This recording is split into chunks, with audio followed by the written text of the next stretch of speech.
무용교회에서 유용교회로 오늘의 묵상입니다. 오늘도 말씀과 기도로 하루를 시작하고 마무리하는 그리스도인이 됩시다. 오늘은 창세기 24장 63절에서 67절까지 말씀을 묵상하겠습니다. 성경 말씀을 보겠습니다. 이삭이 저물 때에 들에 나가 묵상하다가 눈을 들어보매 낙타들이 오는지라. 리브가가 눈을 들어 이삭을 바라보고 낙타에서 내려 종에게 말하되 들에서 배회하다가 우리에게로 마주오는 자가 누구냐? 종이 이르되 이는 내 주인이니이다. 리브가가 너울을 가지고 자기의 얼굴을 가리더라. 종이 그 행한 일을 다 이삭에게 아뢰매 이삭이 리브가를 인도하여 그의 어머니 사라의 장막으로 들이고 그를 맞이하여 아내로 삼고 사랑하였으니 이삭이 그의 어머니를 장례한 후에 위로를 얻었더라. 오늘 말씀은 아브라함의 종이 이삭의 아내가 될 리브가를 데리고 다시 가나안으로 오는 장면이 나옵니다. 이삭은 들에 나가서 묵상을 하는 사람이었습니다. 오늘 말씀에서 나오는 묵상이라는 수아흐라는 말은 구약 성경 전체에서 단 한 번만 나옵니다. 이 의미를 헬라어 번역본으로 보면 명상하기 위하여, 기도하기 위해라고 번역이 됩니다. 이삭은 수시로 묵상과 기도로 사는 사람이었습니다. 이삭이 빈들에서 기도하는 제목은 여러 가지가 있었겠지만 먼저는 자신의 결혼 문제로 장거리 여행을 떠난 종이 무사히 돌아오기를 기도하고 있었고, 결혼 문제가 하나님의 선하신 뜻 가운데 형통하게 이루어지기를 사모하며 기도하고 있었던 것입니다.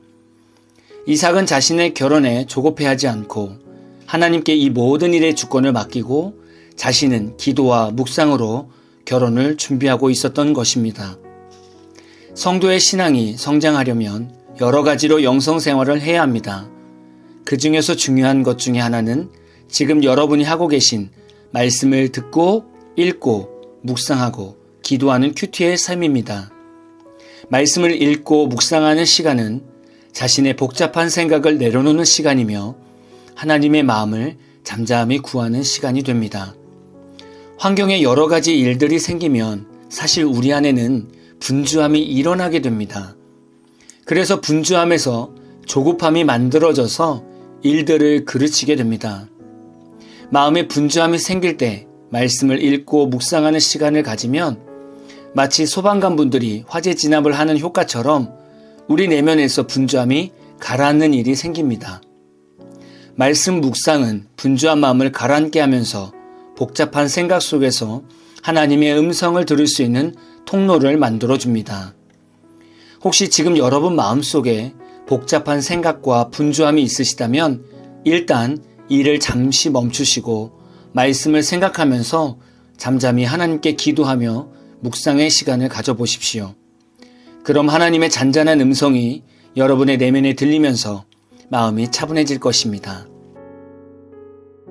그리고 결혼을 앞둔 젊은 청년들 같은 경우는 이삭의 이러한 신앙의 모습을 반드시 닮아야 합니다. 결혼을 준비하는 자세는 좋은 집과 좋은 살림을 구하는 것에 있지 않습니다. 결혼을 준비하는 자세는 배우자를 선택하는 것부터 모든 시작과 끝이 하나님께 있음을 전적으로 맡기고 기도하는 것부터 시작인 것입니다. 이삭은 멀리서 오는 리브가를 보게 됩니다. 그리고 리브가는 멀리서 다가오는 이삭을 보게 됩니다. 아브라함의 종은 이삭을 만나서 리브가를 만나기 전부터 만나고 나서의 일들, 그리고 도착하기 전까지의 리브가의 모습을 상세히 말하게 됩니다. 이삭은 성실하고 부지런하며 헌신적이고 예의까지 있는 리브가를 아내로 맞이하게 됩니다.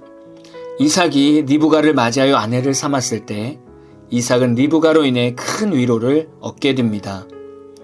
이삭이 어머니의 장례를 치른 것은 3년 전의 일이었습니다. 그러나 90세의 아들을 얻은 사라는 이삭을 그 누구보다 사랑했고 이삭 또한 어머니를 너무나 사랑한 관계였습니다. 이런 어머니가 세상을 떠났으니 얼마나 마음이 허전했겠습니까? 이때 외모뿐만이 아니라 마음도 이쁜 리브가를 만난 이삭은 어머니 죽음으로 힘들었던 마음 가운데 큰 위로를 받게 된 것입니다. 예수님을 믿는 성도는 누군가에게 큰 위로를 줄 수 있는 성도가 되어야 합니다.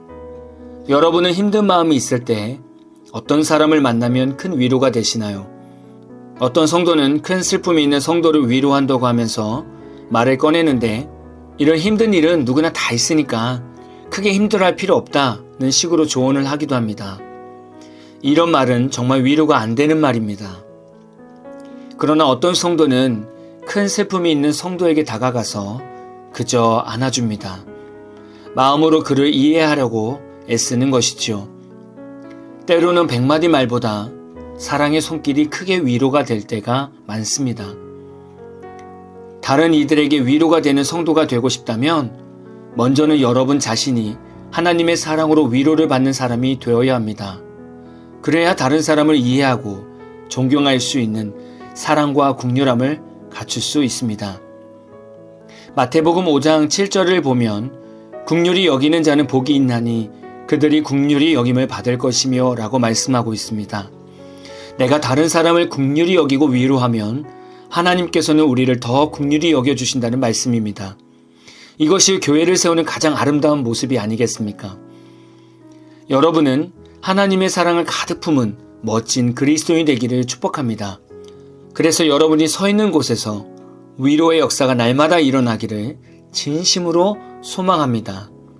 그리고 날마다 주님과 동행하는 묵상의 기도 시간을 가지셔서 하나님의 깊으신 뜻을 늘 헤아리는 성도가 되시기를 진심으로 소망합니다.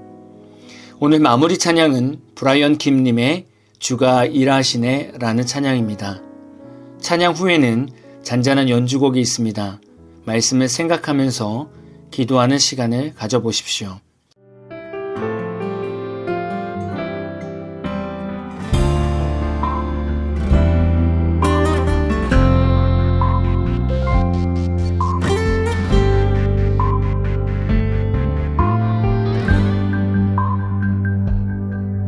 날이 저물어갈 때 빈들에서 걸을 때 그때가 하나님의 때 내 힘으로 안 될 때 빈손으로 걸을 때 내가 고백해 여호와 이래 주가 일하시네 주가 일하시네 주께 아끼지 않는 자에게 주가 일하시네 주가 일하시네 신뢰하며 걷는 자에게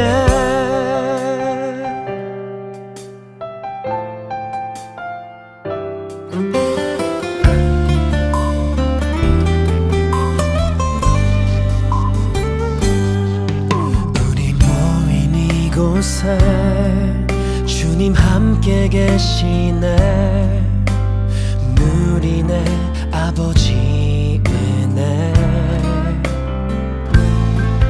적은 떡과 물고기 내 모든 걸 드릴 때 모두 고백해 여호와 이래 주가 일하시네 주가 일하시네 주께 아끼지 않는 자에게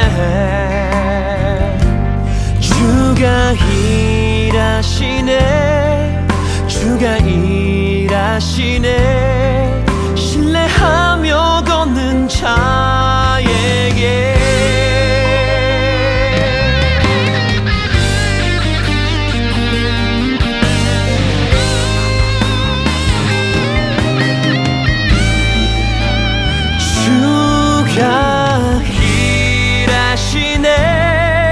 주가 일하시네 주께 아끼지 않는